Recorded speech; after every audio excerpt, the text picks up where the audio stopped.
mukhang umani ng malalang batikos itong hindi naging maganda yung pagtanggap ng public sa interview ni Madam First Lady with Katunying. And just to give you a heads up, si Katunying po at si Madam Liza ay mga kalaban ni Miss Maharlika, di ba? Si Katunying nagsampa ng kaso kay Miss Maharlika. So, magkaibigan itong si Katunying at saka si Madam Liza. Katulad ni Katunying, dati rin po akong supporter ni Marcos Jr. In fact, kinampaign ko nga po ang unit team ng 2022 elections. Pero si Katunying, hindi, ewan ko, for some reasons, although magaling na journalist naman, natuwa nga ako dito dahil, di ba, nung galing tong ABS-CBN tapos ang ABS-CBN natanggalan ng prangkisa, maraming taga-media nun ang grabe bumatikos kay Tatay Digong, di ba? Pero si Katunying remained a supporter of PRRD. And then, he supported yung campaign ng Unity, VP Sara and Kuting. Pero ngayon, mukhang mas loyal si Katunying kay Kuting, magkatunog-tunog, Tuning at Kuting. And of course, kaibigan ni Katunying si First Lady Liza. According to Miss Maharlika, kaya ganyan si Katunying kay sa pamilyang Marcos dahil natulungan di umano ni yan nga kaya siguro sinampahan ni Katunying ng kasong cyber libel or libel si Miss Maharlika because sinabi ni Miss Maharlika na nakatanggap si Katunying ng 5M or mahigit pa na tulong sa hospitalization ng anak niya sa Singapore. Mahal po magpa-hospital sa Singapore ha. And parang may special needs yata yung anak ni Katunying na panganay, like teenager yun Or cancer pala, hindi special, di ba may cancer yata yon. So, yun. So, maybe, baka nga totoo or Katunying, can you confirm or deny na may utang na loob ka sa pamilya Marcos dahil nga sa iyong anak? That's why hindi mo nakikita yung, di ba, yung kaibhan ng administrasyon ni Tatay Digong at ni Marcos Jr. na ang layo-layo namang talaga. Ay, di ko alam, ba't bulag ka sa war on drugs, palpak ang kalat ang droga ngayon, hirap ang mga Pilipino, pataas ang bilihin, nagmahal ang bigas ngayong buwan, di ba? Talaga tayo walang infra si Marcos Jr. Walang pinagagawang tulay, kalsada at kung ano-ano pa. Wala siyang infra, mga tat kuya, build better more. Nasaan na, kadiwa, nasaan na, Tuning, anong nangyayari sa'yo? But anyway, sa tingin ko mga tat kuya, may something sa interview na to After na pumutok yung, di ba, yung parinig pa lang ni VP Sara na mangga, ito na ang sumunod. Di ba, nag-TikTok si VP Sara kumakain ng mangga and then kahuli na binanggit niya ang mangga, ang tawag sa mangga gamit. And then sinundan agad nito. So yung mangga naman po, hindi naman yata pertaining to Senadora Amy Nahugis mangga. Maybe it pertains to Kuting. Alam nyo naman, may mga, di ba, may mga double meaning din minsan si VP Sara kung gumagawa ng mga content. O tambalos-los nga lang yung sinabi nung Vice President natin na taranta na ang kampo ni Martin Romualdez, wala namang pinangalanan yung pangalawang pangulo. So dito po sa interview ni Katunying with the First Lady Liza Marcos, mukhang na-reveal dito kung bakit inisnab-isnab ni Madam Liza sa airport si VP Sara. Sumama ang loob niya according to her, and maybe we can listen to, or magbasa tayo ng article. Mamaya na lang yung pakinggan natin yung interview niya with, or maybe I can, Did I prepare? I think I did. Diyos ko po, ang panghuhusga. Oo, pakinggan natin mamaya, nilait-lait niya yung mga paghihitsura. Napapangiran ka kay VP Sara? Sino nilalait mo na pumangit ang itsura? Maintindihan namin na nilalait mo ang itsura ni Tatay Digong. Matanda na yung tao, di ba?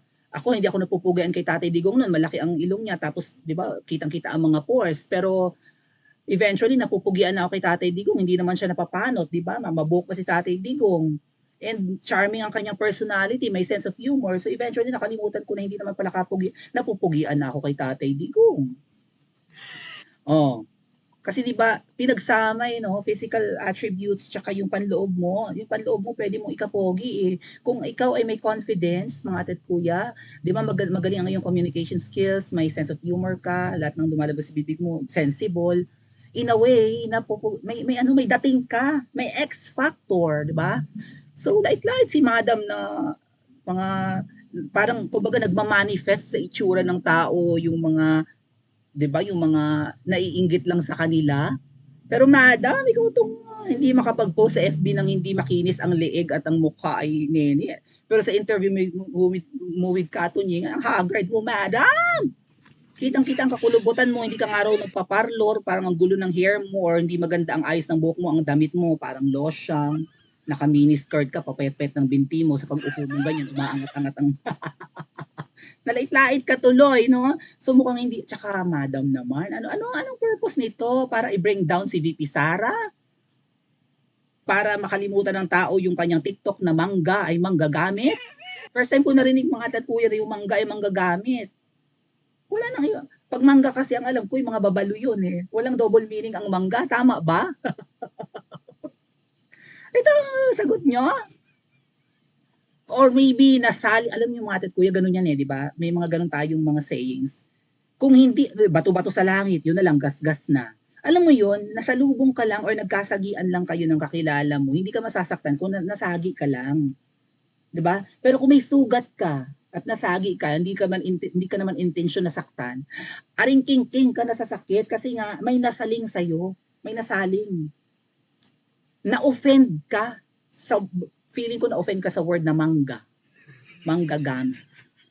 Kung tutusin, you have the upper hand nung sa mga pang-iisnab mo kay VP Sara.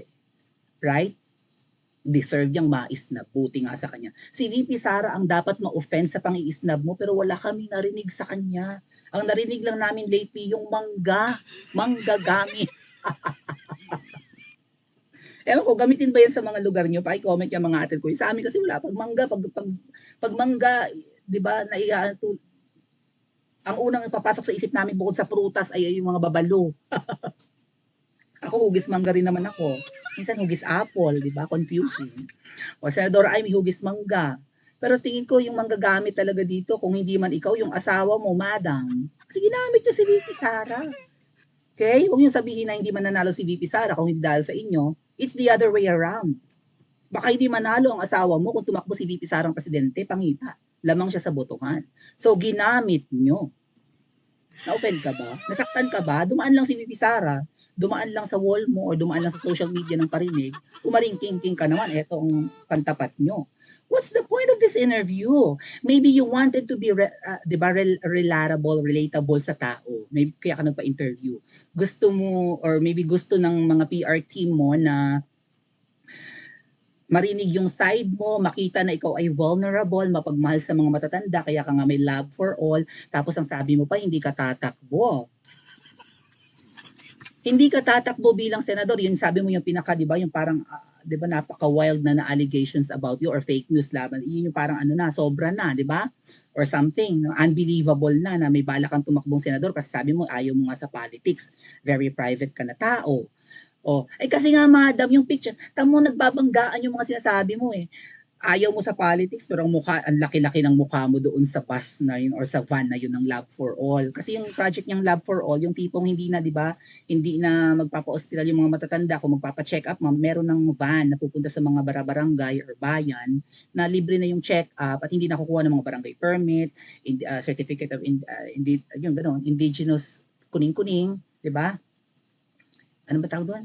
Indigency. Yun, Certificate of Indigency or mga mahirap. Madaming kinukuha ang mga gustong maka-avail ng mga libreng gamot or libreng check-up, ganun eh. So, sabi nga ni Madam, yung mga matatanda, naka-wheelchair, iika-ika, tapos ang dami pang pupuntahan, makakuha lang ng mga kailangan documents bago makapagpa-ospital or magka-libreng check-up at gamot. Sabi niya, ito na, iyak-iyak siya doon. Alam mo, Madam, kung bakit ka naiyak, sa tingin ko, you see yourself doon sa mga matatanda na yun ang kahihinatnan mo eventually, tumatanda ka na rin, di ba? Kita naman na sa balat mo eh, makalait ka dyan. And maybe baka yung in the past, baka hindi maganda yung treatment mo sa magulang mo or sa mga lolo't lola mo, lalo at may attitude ka naman, so baka hindi naging maganda yung relationship nyo or something, or maybe or whatever. Di ba? Naaalala mo na, na maybe hindi naging maganda ang relasyon nyo ng mga elderly mo or something, nanay mo, lola mo. So, naaalala mo yung mga parents mo at mga lolo't lola mo dun sa mga matatanda, and di ba, kinakabahan ka na rin one day, baka ganun na rin ang kahinatnan mo, na parang wala ka ng silbi sa lipunan. So, talagang lahat naman tayo, no? We have that empathy to the elderly. mahal natin ang mga nakakatanda sa atin, lalo na yung mga lolo't lola. So talaga namang, yeah, lalo ikaw, nag-iisang babae ka, very ano ka, baby ka ng pamilya niyo, puro lalaki anak mo, di ba? So talagang vulnerable ka nga. Oh, tapos vulnerable ka, tapos biglang fierce lady ka naman. Fierce na fierce ka, sabi mo. What the heck? Oh, anyway, pakinggan natin itong panlalait ni Madam. Sa Kafua. Oh, maybe yung kanyang yung kanyang dahilan na lang muna bago yung panlalait ha. Yung dahilan niya, kung pakinggan muna natin 'to. Oh. Kung bakit nagsalita siya against VP Sara. Kasi parang yun yung ultimate goal no, ibagsak si VP Sara. Tanggalin niyo na. Payuhan mo na yung asawa mo. Para obvious na sa lahat na wala nang unity team. Oh, wala nang pigil-pigil pa. Tanggalin niyo sa DepEd, ipalit niyo si Lenny. Gusto niyo, di ba? Yung gusto niyo. Oh, let's listen mga Ted Kuya. Hold on. Open ko lang. Uy, sino yung thank you so much po sa nagbigay ng pang-coffee, whoever you are. Thank you. Play ko lang ha. Ay, sige. Play natin. Pakinggan natin. Diretsahang inamin ni First Lady Liza Araneta Marcos na hindi maayos ang relasyon nila ni Vice President Sara Duterte. May hindi raw kasi nagustuhan si First Lady Liza sa ginawa ni VP Sara. Nasa frontline ng balitang yan, si Maricel Halili. Badshot din sa akin. Yan ang pasilip na sagot ni First Lady Liza Araneta Marcos tungkol sa ugnayan nila ngayon ni Vice President Sara Duterte. Sinabi yan ni Liza sa teaser ng panayam sa kanya ni Anthony Taberna sa Tune In kay Tunying. Ayon pa kay First Lady, naging mabait siya kay VP Sara, pero meron daw siyang hindi matanggap.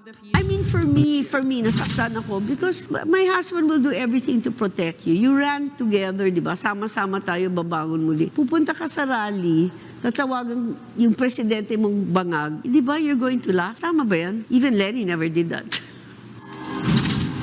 Ang tinutukoy ni First Lady Liza ay ang prayer rally sa Davao City noong January 28 kung saan dumalo sina VP Sara at dating Pangulong Rodrigo Duterte. Doon, binanata ni Digong si Pangulong Bongbong Marcos at narinig yan ng Vice Presidente. Si Bongbong Marcos bangag noon, ngayong presidente na bangag natin ang presidente. May drug addict tayo na presidente. Hindi malinaw kung tumawa nga ba si VP Sara sa mga banat ng kanyang ama. Matapos ang prayer rally na yan, nagkita kinabukasan sina VP Sara at First Lady sa departure ceremony ng Vietnam trip ng mag-asawang Marcos. Kapansin-pansin doon ang pagtamlay ng pakikitungo ni Liza sa bise. Hindi sila nakitang nagbatian kahit magkatabi sila sa upuan. Sa isa pang video, bineso ng First Lady si Executive Secretary Lucas Bersamin at nilagpasan lang si VP Sara na kausap noon ng Pangulo. Noong February 2 naman, sa isang event, ilang beses tinanong ng media si Liza kung kumusta ang samahan nila ng bise, pero hindi siya umimik. Ma'am, sorry. Just a quick reaction. Nagkausap na po ba kayo ni VP Sara? Ma'am, any, lang po, short reaction lang, ma'am. Sa isang punto, napatakbo pa siya. Ilang araw matapos yan, si Vice President Sara naman ang tinanong at ang sagot niya lang. I have no comment on that at the moment.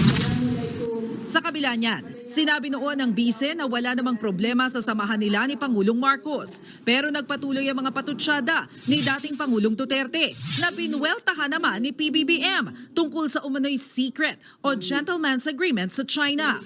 Noong Lunes lang, natanong si Pangulong Marcos kung kumusta ang relasyon nila ni Vice President Sara. Ang sagot niya, it's complicated. O diba, may lamat na ang unit. Tinanong si Kuting kung kumusta ang relasyon nila ni VP Sara, it's complicated raw. Yung bisa sagutin na, okay naman kami, walang problema. We're good. We're united as ever. I'm her official BFF whether she likes it or not. It's complicated.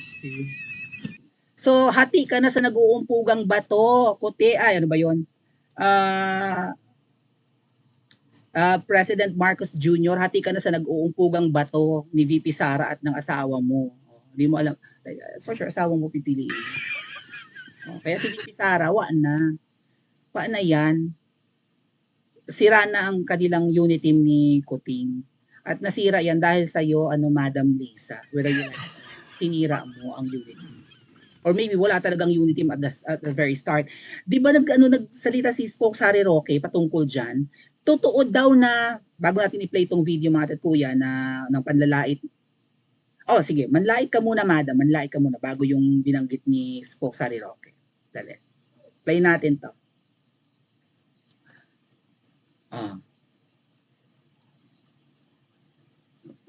Ano po yung message nyo sa mga ayaw kayong tigilan? Inaaraw-araw kayo, si Maharlika, si Glenn Chong, at iba pa, at ang mga Duterte, Presidente Duterte, si Baste, si Paulo, at saka po si Sara Duterte. Go ahead po. Me? Bring it on, honey. You're the size of your enemy. You're not my enemy, like I said. I would never stoop to that level. I'll never stoop to. However, every time they say that, they become uglier and uglier. Okay, just look at their face. Di ba tayo, cute pa rin tayo. What a life! Bring it on. There's such a thing as karma. Salamat po. Ay, salamat. Po. Okay. Thank you po. Be nice to me. Thank you. Be nice to me daw. Siguro, di ba I told you to be nice to me? Ba't ang mga tanong mo sa akin, mga pang hot seat? Ako naman kasi katon binanggit-banggit mo po yung sino-sino. Binanggit mo si VP Sara, si Miss Marlica, si Isa, si Atty. Glenn Chong. Be nice nga to her. Tapos ang bibigat ng mga tanong mo to me. Yan mauulit. Bahala ka. So, sabi po ni Spokes Harry Roque, at ito ay pinatotohanan niya yung sinabi ni Miss Marlica at saka ni ni Miss Pebbles na noong, kaya wala na talagang unit team palang, kampanyahan palang mga ate at kuya. Sinabi ni Miss Maharlika, di ba, and even ni Miss Pebbles na mahilig marites din pala ang First Lady. Mahilig siyang tumawag, mag-send ng screenshot, mag-video message. Kaya nga nakarating yung mga, hi Louie, I'm here on the caller. Nakarating kay Miss Marlica yung mga mahilig siya mag-record ng video or kung hindi man mag-screenshot, mag-voice message, malamang mag-record. Kung ano ba, mahilig siya mag-chat. At libakera si Madam, sabi ni Miss Marlica. Anong sabi? Nagkamali daw ng send ng screenshot si First Lady Liza kay VP Sara. Nag-screenshot yata ng video. Nagvi-video kasi si Vice President Sara ng panahon ng kampanyahan. Nagkamali ng send kasi nga ang nasa isip siguro niya, Sara nga, imbes na i-send sa kanyang amiga yung screenshot na si VP Sara or maybe a video na nag-video si VP Sara kasi, ano yan mahilig, di ba, malakas ang loob sumayaw kahit na hindi naman kagalingan, pero at least, di ba, game na game. Same with pagkanta, si VP Sara, kahit out of tune, go lang, go. Game na game si VP Sara sa ganyan, masayahin. So siguro nga dahil sintonado si VP Sara, ay ni-screenshot or whatever, diba? Ni-screenshot at sinend sa amiga, tinan yung ginagawa ng babaeng ito. Parang ganoon. Kumbaga confident kumanta, mag-video sinisira naman ang kanta. Parang ganoon siguro ang message niya.